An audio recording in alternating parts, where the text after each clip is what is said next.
আপনি জানেন সড়ক দুর্ঘটনায় মৃত্যুবরণ করলে পাবেন 5 লাখ টাকা, এবং কেউ যদি অসুস্থ হন বা আহত হন তারা পাবেন 1 থেকে 3 লাখ টাকা পর্যন্ত।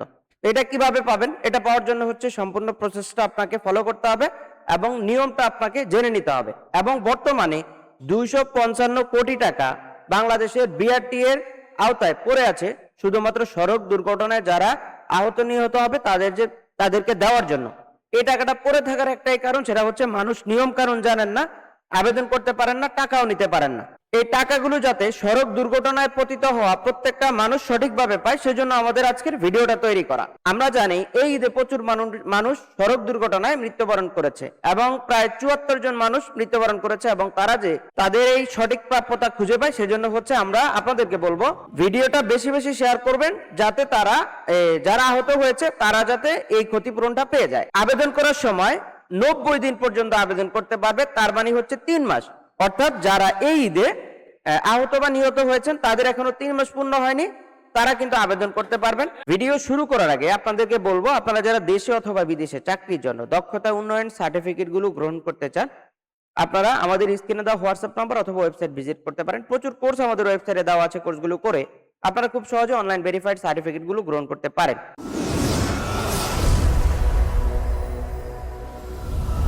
সড়ক দুর্ঘটনায় পতিত হওয়া প্রত্যেকটা মানুষ আমাদের স্ক্রিনে দেওয়া এই পেপারসটা আপনারা নেবেন এবং হচ্ছে ফর্মটা দিয়ে আপনাদেরকে আবেদন করতে হবে। এই পেপারটা আপনারা কোথায় পাবেন? বিআরটি এর পোর্টালে ঢুকবেন, সেখানে 32 নম্বর ফর্ম, এই ফর্মটা দিয়ে আপনাকে আবেদন করতে হবে। এই ফর্মটা আমাদের ডেসক্রিপশনে থাকবে, আপনারা সেখান থেকে নিতে পারবেন। আর যারা হচ্ছে ফেসবুকে আমাদের ভিডিওটা দেখছেন, অবশ্যই আমাদের ইউটিউব চ্যানেলে ঢুকবেন, সেখান থেকে ডেসক্রিপশন থেকে আপনারা হচ্ছে ফর্মটা নিয়ে নেবেন।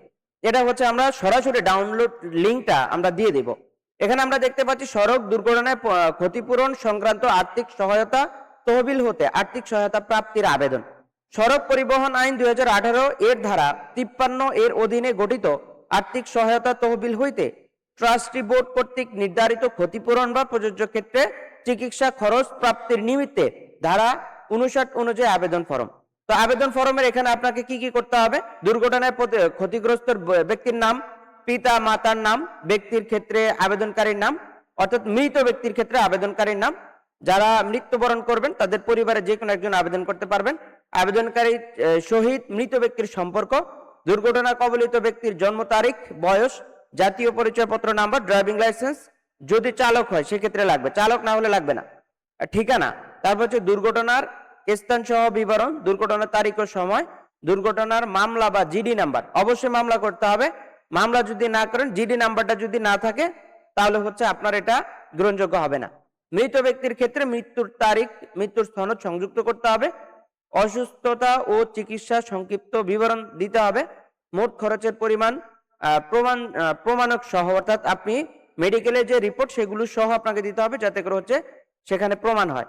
বর্তমান ঠিকানা, আর্থিক সহায়তা তহবিল হতে গত অথবা প্রচলিত অর্থ বছরে কোনো অনুদান পাইয়া থাকিলে অনুদান প্রাপ্তির খাতের নাম ও টাকার পরিমাণ উল্লেখ করতে হবে।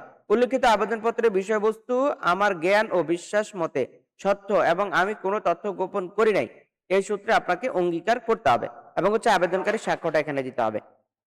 এটা হচ্ছে আপনাদের আবেদন ফর্ম, এবং হচ্ছে এই সিস্টেমে আপনারা যদি আবেদনগুলো করেন তাহলে আপনাদের আবেদনটা সঠিক হবে। তো আবেদনটা কমপ্লিট করে আপনারা আবেদন কোথায় জমা দিবেন? বিআরটি অফিসে, আপনারা স্থানীয় বিআরটি অফিসে জমা দিবেন। তারা হচ্ছে এটা নিয়ে তদন্ত করবে, প্রয়োজনে তদন্ত টিম গঠন করবে। টিম গঠন করে আপনারা এটা সত্যতা যাচাই করে তারপরে হচ্ছে আপনার অবস্থান অনুযায়ী তারা টাকাটা নির্ধারণ করবে আপনাকে কত দেওয়া হবে। তবে আপনার আবেদনের সকল তথ্য যদি সঠিক থাকে তাহলে 100% আপনি সেখান থেকে এই অনুদানটা পাবেন। এজন্য হচ্ছে আপনারা যাদের আত্মীয় স্বজন বা অন্য কেউ আছে, অবশ্যই ভিডিওটা শেয়ার করে তাদেরকে জানিয়ে দিবেন, যাতে করে হচ্ছে সড়ক দুর্ঘটনায় পতিত হওয়া প্রত্যেকটা মানুষ এর আওতায় আসতে পারে এবং হচ্ছে এখান থেকে তারা সুবিধা গ্রহণ করতে পারে। তো এই টাকাগুলো শুধু শুধু সরকারের খাতে পড়ে আছে, এগুলো আসলে ব্যবহার দরকার। এজন্য হচ্ছে আপনারা এভাবে করবেন। তো আপনাদেরকে বলবো, আপনারা যারা আবেদনগুলো অর্থাৎ আবেদনের ফর্মটা পূরণ করে নিতে চান, আমাদের স্ক্রিনে দেওয়া হোয়াটসঅ্যাপ নম্বরে যোগাযোগ করতে পারেন। আর আপনারা যারা নিজেরা আবেদন করবেন, অবশ্যই আমাদের ডেসক্রিপশন থেকে আবেদন ফর্মটা ডাউনলোড করে আপনারা হচ্ছে পূরণ করে তারপর হচ্ছে এটাকে সাবমিট করবেন। এই হচ্ছে প্রসেস। তো এই ছিল আমাদের আজকে সড়ক দুর্ঘটনায় পতিত হওয়া মানুষদের আর্থিক সহযোগিতার বিভিন্ন স্টেপ। তো আপনাদেরকে বলবো, আপনারা যারা আমাদের চ্যানেলে নতুন অবশ্যই চ্যানেলটিকে সাবস্ক্রাইব করতে হবে, আর যারা অলরেডি করেছেন আপনাদেরকে ধন্যবাদ জানিয়ে আমরা আজকের মতো ভিডিও শেষ করব।